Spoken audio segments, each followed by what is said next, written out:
Hello everyone, how are you all? I hope you are doing good. I am also good.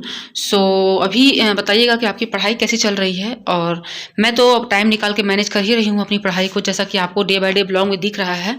लेकिन मैं आप लोगों को तो नहीं देख पा रही हूँ, बस आप लोगों से पूछ ही सकती हूँ। और आप कमेंट के ज़रिए बता सकते हैं कि हाँ, आपकी पढ़ाई कैसी चल रही है, आपका सिलेबस कैसे कवर हो रहा है, आप कैसे पढ़ रहे हैं।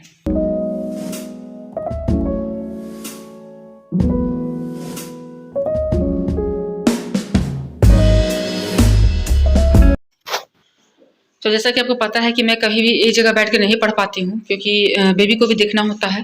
तो मैं हॉल में आ चुकी हूँ, क्योंकि मेरा मकसद है पढ़ना। तो पढ़ने के लिए जगह मायने नहीं रखता है, आप कितना पढ़ना चाहते हैं, आपके अंदर कितना क्यूरियोसिटी है किसी चीज़ को जानने की, वो मायने रखता है। तो मैं यहीं पर घूम घूम के पढ़ूंगी, और अभी थोड़ा सा रिवीजन भी बहुत इंपॉर्टेंट हो जाता है। तो मैं रिवाइज भी कर रही हूँ क्योंकि देखिए, आप ज़्यादा पढ़ लीजिएगा उससे कोई फ़ायदा नहीं है।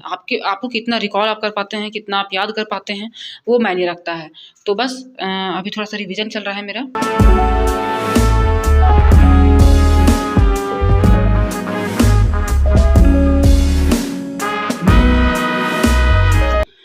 तो मेरे पास एक कमेंट आया था कि उनके 3 बच्चे हैं और प्लस में उनके हस्बैंड सपोर्ट नहीं करते हैं, वो कैसे पढ़ाई करेंगी, ये वो पूछ रही हैं।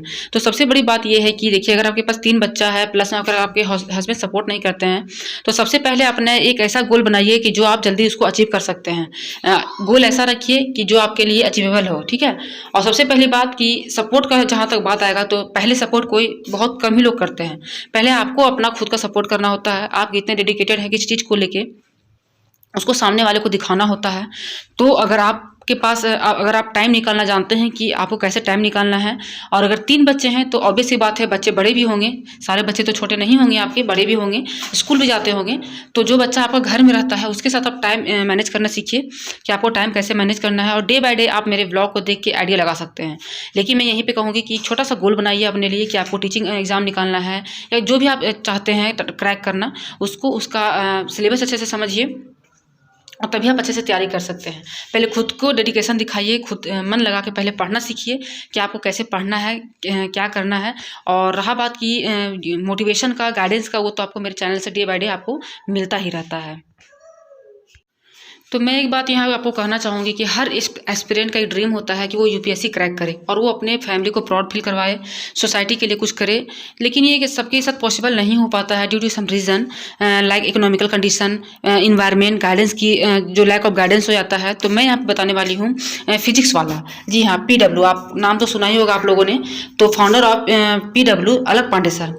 क्या है कि पीडब्ल्यू इंडिया का मोस्ट ट्रस्टेड एजुकेशनल प्लेटफॉर्म है, जिसमें JEE NEET, commerce, NDA and other major competitive exam के लिए पीडब्ल्यू लाखों स्टूडेंट की फर्स्ट चॉइस है। अब पीडब्ल्यू लेकर आया है यूपीएससी के स्टूडेंट के लिए न्यू कोर्सेज, यूपीएससी वाला। तो हम लोग का एक ड्रीम था कि जैसे फिजिक्स वाला हम लोग सुनते थे तो लगता था कि काश यूपीएससी के लिए भी कुछ होना चाहिए था। तो सर ने ये पॉसिबल कर दिखाया है यूपीएससी वाला के नाम से। तो जहाँ पे आप देख सकते हैं कि यहाँ पे क्या क्या कोर्सेज अवेलेबल।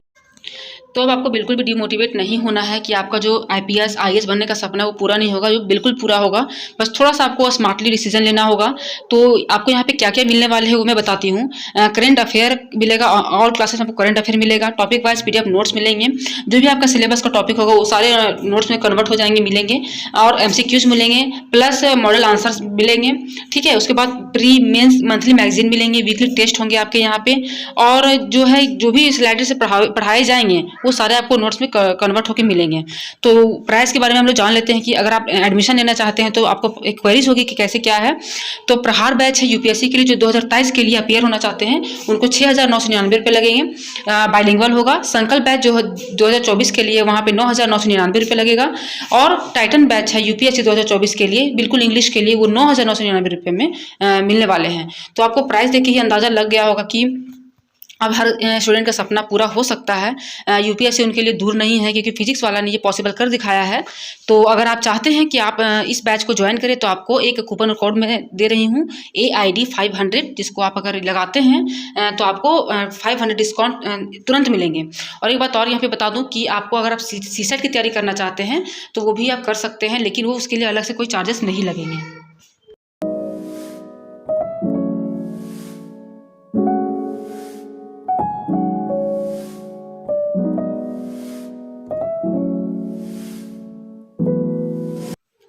तो पढ़ाई कभी भी ये मत सोचिए कि कोई आपका सपोर्ट करने वाले हैं। सपोर्ट तभी वो करेंगे जब वो देखेंगे कि हाँ ये मेहनत कर रही है तो उसको सपोर्ट देना चाहिए, कुछ थोड़ा सा रिजल्ट दिखेगा तो ज़रूर आपको सपोर्ट मिलेगा। अब बात कर लेते हैं एक और कमेंट का, जो मेरे पास कमेंट आया था कि उनका बेबी छोटा है तो वो पढ़ाई कैसे करे, समझ नहीं आ रहा है कि तो आपको सबसे बड़ी बात है कि आपके सामने एक लाइफ आपको दिखाया जा रहा है कि आप अगर आप मेरे चैनल को पहले से फॉलो कर रहे हैं या अगर आप रिसेंटली फॉलो कर रहे हैं तो आप मेरे वीडियो को जाकर देखिए कि मेरी बेबी जब 3 मंथ की थी तब से मैं पढ़ना स्टार्ट की हूँ और कैसे कैसे मैनेज करते हुए आज यहाँ तक पहुँची हूँ और अभी तक मेरा लक्ष्य पूरा नहीं हुआ है। ये तो एक जर्नी है, आप समझ सकते हैं। तो आप मेरी ब्लॉग को देखिए और उसको ऑब्जर्व करने की कोशिश कीजिए, केवल देखिए ही मत कि क्योंकि कोई लाइक शेयर कॉमेंट करना ये बहुत बड़ी बात नहीं होती। उस चीज़ को ऑब्जर्व कीजिए और आप देखिए कि आप अपना टाइम कैसे आप निकाल सकते हैं।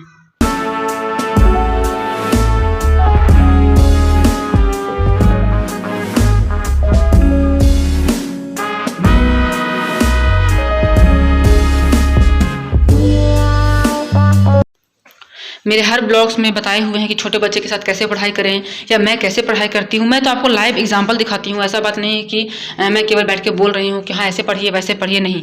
मैं रियल लाइफ में एक्सपेरिमेंट करके आपको दिखाती हूँ कि आप ऐसे कर सकते हैं, क्योंकि मैं उस तरह से करती हूँ तो मुझे पता चलता है कि नहीं यहाँ पे गलत है, यहाँ पे सही है, ये पॉसिबल हो सकता है। तो इस तरह से करके आप पढ़ सकते हैं। और सबसे बड़ी बात ये मत सोचिए कि आप 4 घंटे पढ़ेंगे, लोग 8 घंटे पढ़ रहे हैं तो क्या होगा। घंटे कभी मायने नहीं रखते हैं। सबसे पहली बात कि अपनी स्थिति को देखिए कि आपकी क्या परिस्थिति है और आप उस परिस्थिति में कैसे अपने आप को मोटिवेट रखते हैं, कैसे अपने जो आपका जो डेडिकेशन है उसको कंटिन्यू रख रहे हैं, वो मायने रखता है। ये मत सोचिए कि आप 4 घंटे पढ़ रहे हैं, लोग 4 घंटे पढ़ रहे हैं और आप 1 घंटे ही पढ़ रहे हैं, नहीं। जब मेरी बेबी 3 मंथ्स की थी और जब मैं पढ़ना स्टार्ट की थी तो मैं 5 मिनट 10 मिनट करते करते पढ़ना स्टार्ट की हूँ, ठीक है। और आज भगवान की कृपा से कभी 5 घंटे, कभी 6 घंटे, कभी 4 घंटे, कभी 8 घंटे पढ़ लेती हूँ, ठीक है। तो वो डिपेंड करता है कि आप कितने डेडिकेटेड हैं। और देखिए मेरे साथ ये नहीं है कि केवल बच्चे से ये है प्रॉब्लम है, साथ साथ बहुत सी ऐसी लाइफ में प्रॉब्लम्स भी चलती है जिसको मैं हैंडल करते हुए और सारे घर की जिम्मेदारी को संभालते हुए भी अपनी पढ़ाई करती हूँ। मैं चाहूँ तो पढ़ाई छोड़ सकती हूँ, बट नहीं।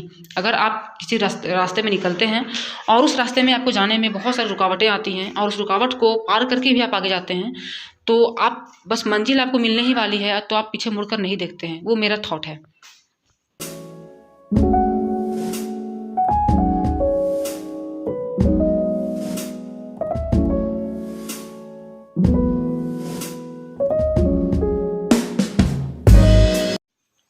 बस आपको यही सोचना है कि आपको पढ़ाई करना है। बच्चा अगर अभी आपका छोटा है तो ज़्यादा आप पे डिपेंड रहेगा, ठीक है। बच्चा जैसे जैसे बड़ा होगा वो डिपेंड आप पे कम होना हो जाएगा, है ना।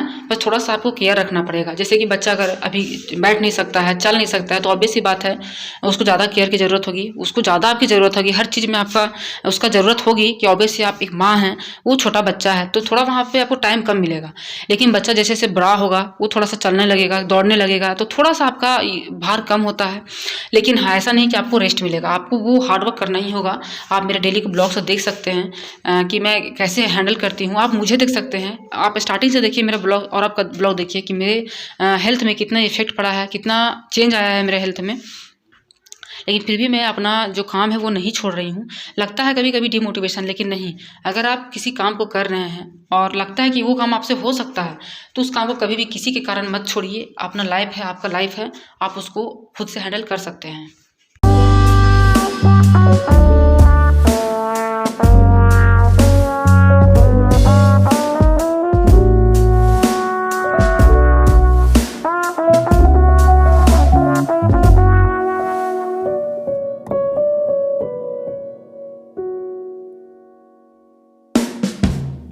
तो आई होप आप 2 कमेंट का मैं इसमें रिप्लाई की हूँ। तो अगर आप इस ब्लॉग को देख रहे हैं तो आई होप आपको आपका आंसर मिल गया होगा और आप इस ब्लॉग मेरे बातों से मोटिवेट हुए होंगे और आप क्या डिसीजन आप लिए हैं। अगर आप इस ब्लॉग को देखे हैं तो आप कमेंट जरूर कीजिएगा कि हाँ आपको आपका आंसर मिल गया है या नहीं मिला है, आप सेटिस्फाइड नहीं हुए हैं तो वो भी आप कमेंट कर सकते हैं। मैं कोशिश करूँगी कि फिर से आपको समझाऊँ।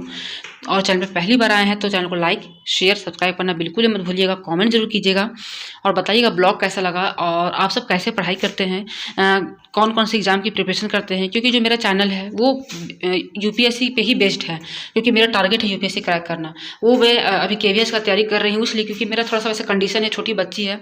तो अगर इस दौरान अगर किसी चीज़ का वैकेंसी निकला है, मैं एलिजिबल थी तो मैं इसको फिल की हूँ और इसमें मात्र 2 से 3 मंथ ही लगने वाला है इस एग्ज़ाम के लिए। उसके बाद तो यूपीएससी ही हम लोग का टारगेट है। तो आप बिल्कुल डिमोटिवेट ना हो और अपनी पढ़ाई करते रहें, साथ में हम लोग मिलजुल कर अपना जो ड्रीम है वो पूरा ज़रूर करेंगे।